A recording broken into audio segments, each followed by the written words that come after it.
Hello everyone, আসসালামু আলাইকুম। কেমন আছেন সবাই? আশা করি সবাই ভালো আছেন। আমি টাঙ্গাইল থেকে বলছি সীমা। আপনারা দেখছেন আপনাদের পছন্দের ইউটিউব চ্যানেল। তো আজকে আমি করে দেখাবো খুদের ভাত রান্না। এখানে খুদের ভাত রান্না করার জন্য কিছু খুদ নিয়ে নিছি। মানে ভাতের চাউল যেগুলো ভাঙ্গা চাউল সেগুলোই আমরা বলি খুদ খুদ। তো এখন এগুলো রান্না করব। তো আপনাদের সাথে শেয়ার করব রান্নাটা। তো এখন আমি রান্না করার জন্য সরাসরি চুলায় চলে যাব।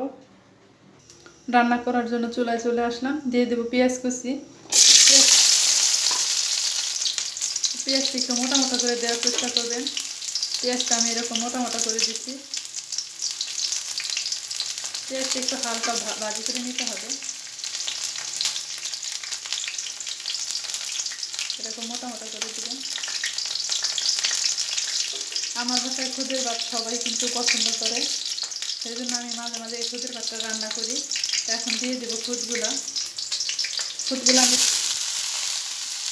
3 মিনিটের মতো ভিজিয়ে রাখছিলাম পানিতে। ভিজিয়ে তারপরে ধুয়ে নিচ্ছি, ধুয়ে সুন্দর করে পানিটা ঝরিয়ে নিচ্ছি।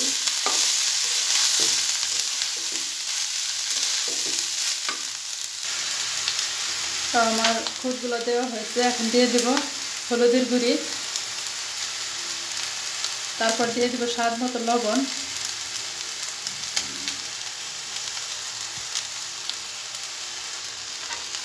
সব কিছু দিয়ে একটু ভালো মতো কষিয়ে নিতে হবে তেলে।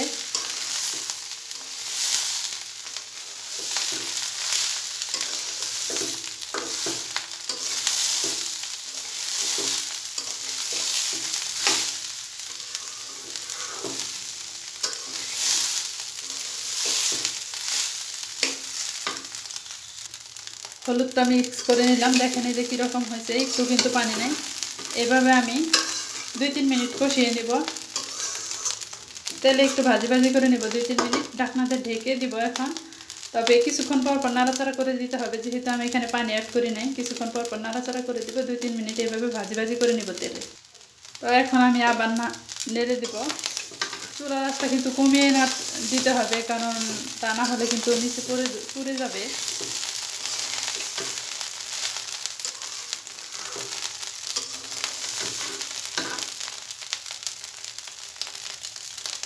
আবার ঢাকনাটা ঢেকে দেব। তো আমার 2 থেকে 3 মিনিট হয়ে গেছে। এখন এখানে আমি ফুটন্ত গরম পানি ব্যবহার করব।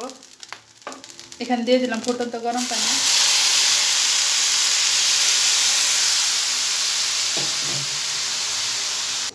দেখেন, যেহেতু আমি ফুটন্ত গরম পানি দিছি, পানিটা দেওয়ার সাথে সাথে বলক এসে গেছে। এতটুকু পরিমাণ পানি দিছি আমি। তো আপনাদের খুদের উপর নির্ভর করবে কে কতটুকু পানি দিবেন। তো পানিটা কমিয়ে দেওয়ার চেষ্টা করবেন, যেহেতু চাউলগুলো ছোট ছোট, সিদ্ধ হইতে কিন্তু দেরি লাগবে না। আর বেশি নরম হয়ে গেলে কিন্তু ভাতটা মজা লাগে না। একদম ঝরঝরে করে রান্না করবো আমি ভাতটা। এখন আমি ঢাকনাটা ঢেকে দিব। তো আমি ঢাকনাটা খুলে নিলাম। দেখেন এরকম হয়েছে। ঢাকনাটা খুলে এখন কিন্তু অবিরতে নাড়াচাড়া করে নিতে হবে, তা না হলে কিন্তু তলাতে ধরে যাবে। এই পানিটা শুকিয়ে আসছে। এখন আমি ঢাকনা খুলে একটু পর পর নাড়বো। আবার ঢাকনা দিয়ে একটু একটু ঢেকে দিতে হবে।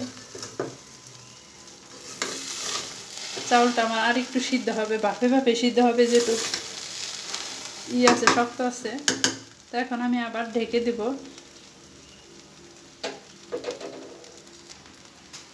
তো এখন দেখেন আমার ভাতটা এরকম হয়েছে। এখন কিন্তু কন্টিনিউ নাড়াচাড়া করব, যেহেতু আমার চাউলটা ফুটে গেছে। এখন কন্টিনিউ নাড়াচাড়া করে নিব। আর একটা জিনিস খেয়াল করেন, আমি কিন্তু কোনো মরিচ অ্যাড করি নাই। মরিচটা দিব ভাতটা সৌন্দর্য বাড়ানোর জন্য, মরিচটা দিব আমি পরে। এখন আমি কন্টিনিউ নাড়াচাড়া করব। আর এই সময় আপনারা একটু লবণ চেক করে নেবেন যে লবণটা ঠিকঠাক মতো হয়েছে কিনা। যেহেতু আমার এক হাত দা মোবাইলটা ধরে রাখতে হয়, আর এক হাত দা রেসিপিগুলো তৈরি করি, সেই জন্য ক্যামেরাটা একটু বেশি নড়াচড়া হয়ে যায়। এখন নাড়াচাড়া করতে গেলে এক হাত দা পাতিলটা ধরতে হবে, আর এক হাত দা নাড়াচাড়া করে নিতে হবে, সেই জন্য মোবাইলটা ধরে রাখা যাইতেছে না। আর দেখেন এই যে তলাটা কিন্তু একটু ধরে নাই, এই যে একটু ধরে নাই।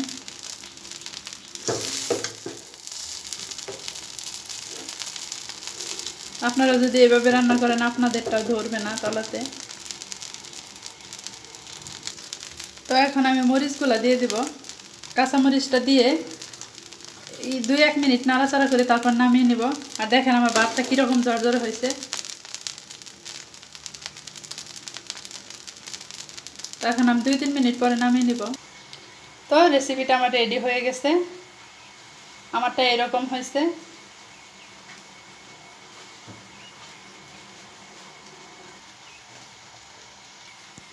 বলছিলাম যে সৌন্দর্য বাড়ানোর জন্য কাঁচামরিচটা পরে দিব, সেজন্য পরে দিছি। কাঁচামরিচটা একটু কাঁচা কাঁচা দেখা যাবে, বা খুদের ভাতটা দেখতেও ভালো লাগবে, খেতেও ভালো লাগবে।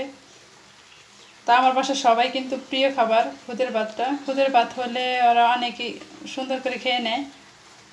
তো খুদের ভাতের সাথে আজকে আছে মুরগির মাংস রান্না। তো আমি এরকম করে রান্না করে নিলাম, এরকম ঝরঝরে করে রান্না করে নিছি।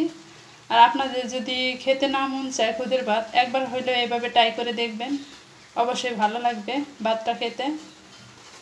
সাথে তো মুরগির মাংস আছে, মুরগির মাংসটা নিয়ে নিছি বাটিতে। খুদের ভাতটা বেশিরভাগ ডিম ভাজি দিয়ে বা মাংস দিয়ে ভালো লাগে। তো আপনারা এইভাবে একবার হলে ট্রাই করবেন। সবাই ভালো থাকবেন, সুস্থ থাকবেন, সবাই আমার পরিবারের জন্য দোয়া করবেন। আজকের মতো এই পর্যন্ত। আসসালামু আলাইকুম, আল্লাহ হাফেজ।